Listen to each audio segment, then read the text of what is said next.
శ్రీ గురుభ్యో నమః శ్రీమాత్రే నమః. మా భక్తి టీవీని ప్రోత్సహిస్తున్నటువంటి మా ప్రేక్షకులందరికీ ధన్యవాదాలు తెలియజేస్తూ 11 మే 2025 నుంచి 17 మే 2025 వరకు గల కాలానికి రాశి ఫలితాలు తెలియజెప్పుకుందాము. ముందుగా గ్రహస్థితులు. మేషంలో ఉచ్ఛలో ఉన్న రవి గారు బుధునితో కలిసి, వృషభంలో గురువు గారు, కర్కాటకంలో నీచ కుజుడు, కన్యలో కేతువు, అలాగే తులలో చంద్రుడు, మీన రాశిలో రాహువు శుక్ర శని గార్ల సంచారము.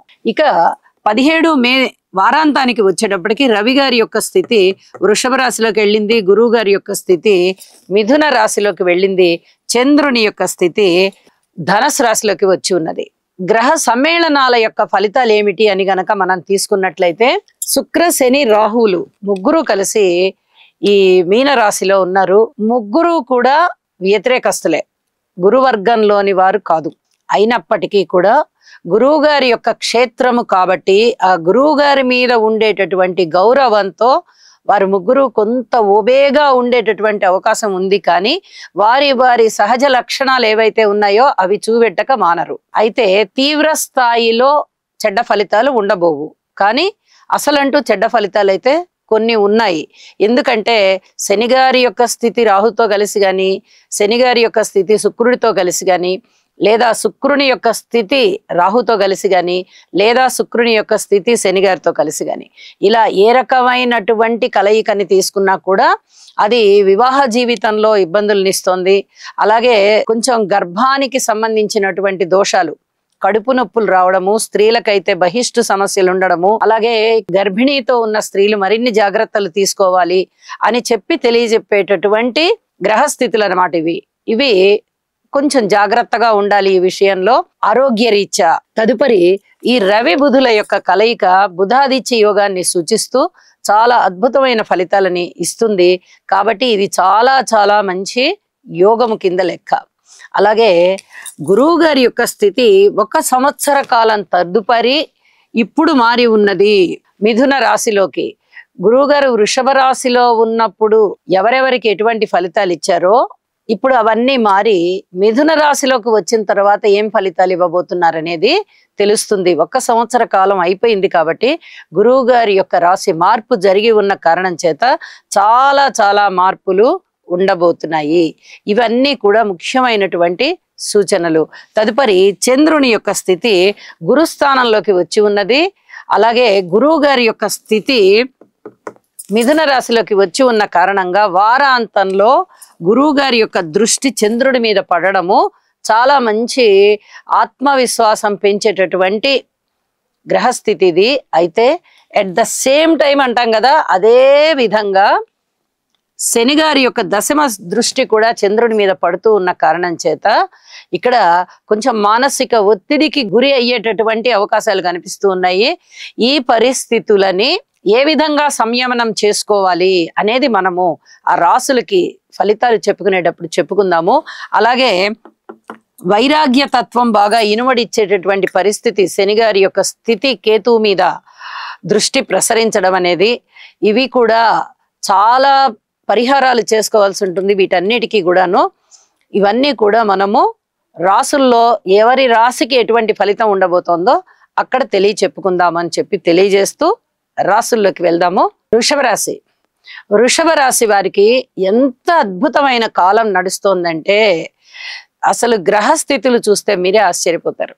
ఇన్ని గ్రహాలు మనకి అనుకూలిస్తున్నాయా, మనము ఇంకా ఏ ఏ పనులు బాగా కృషి చేసుకుని వాటిని ఉపయోగంలోకి తెచ్చుకోవాలి అని చెప్పి ఆలోచిస్తారు. మీ కృషి అయితే మానకండి. మీరు ఏ కాస్త కృషి చేసినా ఆ పని సక్సెస్ అయిపోతుంది.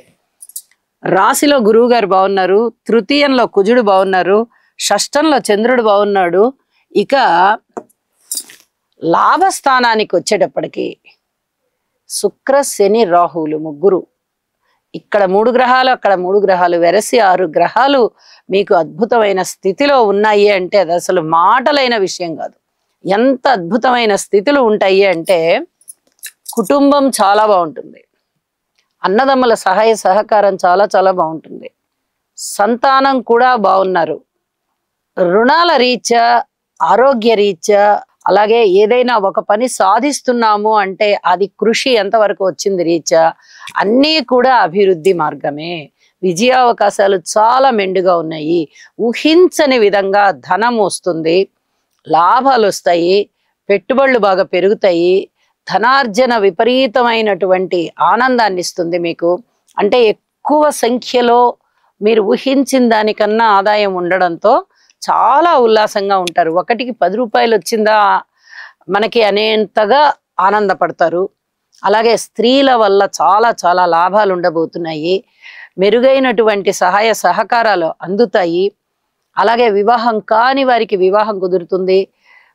కీర్తి ప్రతిష్టలు పెరుగుతాయి, సన్మాన సత్కారాలు అందుకుంటారు, మీ మాట తీరు బాగుంటుంది, కుటుంబం బాగుంటుంది, మీ వాక్కు చాలా చాలా అద్భుతంగా ఉంటుంది.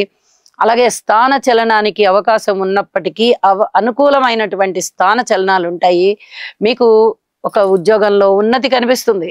అలాగే బంధువర్గ రీత్యా, స్నేహితుల రీత్యా, భార్యాభర్తల రీత్యా అసలు ఈ విషయంలో మనకి బాలేదు అనడానికి లేకుండా అన్ని విషయాలు అద్భుతంగా ఉన్నాయి. భూముల విషయంలో కానీ, వాహనాల విషయంలో కానీ, రుణాల విషయంలో కానీ, విజయావకాశాల విషయంలో కానీ, చేపట్టిన పని ప్రారంభించి అది ఎటువంటి ఒడిదుడుకులు లేకుండా సజావుగా వెళ్ళిపోవడంలో కానీ, ఏ విషయంలో అయినా సరే మీరు ముందరికి వెళ్ళిపోతారు. మీ జీవితాశయం నెరవేరుతుంది అంటే ఆశ్చర్యం లేదు. అంత గొప్పగా పరిస్థితులు ఉన్నాయి. కార్మికులు, కర్షకులు బాగున్నారు. అలాగే స్త్రీలు బాగున్నారు. మాతృవర్గ రీత్యా బాగుంది, పితృవర్గ రీత్యా బాగుంది. అన్ని విధాలను ఆనందపడేటటువంటి కాలం. ఇక వారాంతంలోకి వచ్చేటప్పటికి ఇంకా వేరే ఏమైనా గ్రహస్థితులు మారి ఉన్నాయి కదా, దానివల్ల ఏమన్నా బాగుందా అంటే గురువు గారి వల్ల కానీ, రవి గారి వల్ల కానీ, చంద్రుడి వల్ల కానీ ఏమీ మార్పులు లేవు. గురువు గారు ఇక్కడ ఆ రాశిలో ఉన్నప్పుడు ఎంత గొప్ప ఫలితాలను ఇస్తున్నారో ఇక్కడ ద్వితీయంలోకి వెళ్ళినప్పుడు కూడా అంతే గొప్ప ఫలితాలను ఇస్తున్నారు. ఇంకా ఎంత అద్భుతంగా ఉందంటే పరిస్థితులు, గ్రహాలు మారినప్పటికీ కూడా అవి ఏవి కూడా ఈ శుభ ఫలితాల మీద ఎఫెక్ట్ ఇవ్వబోవడం లేదు. కాబట్టి వృషభ రాశి వారు చాలా చాలా అదృష్టవంతులయ్యి నక్కని తొక్కి ఉన్నారు కూడా అని చెప్పి తెలియచెప్పడం జరుగుతోంది. ఇక జాగ్రత్తల అంశం ఏమన్నా ఉందా అని ఒక్కసారి గనక చూసుకున్నట్లయితే సంతాన రీత్యా ఒక్కసారి మాట వినడం, ఒకసారి మాట వినకపోవడం లాంటివి ఉండొచ్చు. ఆ ఒక్క విషయంలో జాగ్రత్త పడండి. మిగతా అన్ని విషయాలలోనూ మీరు ఎటువంటి భయము పడక్కర్లేదు. చక్కటి అభివృద్ధి అలా కనిపిస్తూ వెళ్తోంది. కాబట్టి మౌనంగా ఉండండి, కృషి చేస్తూ వెళ్ళండి, నవగ్రహ స్తోత్ర పారాయణాలు పఠించుకుంటూ వెళ్ళండి, సంతృప్తికర జీవితంతో ఉండండి. శుభం.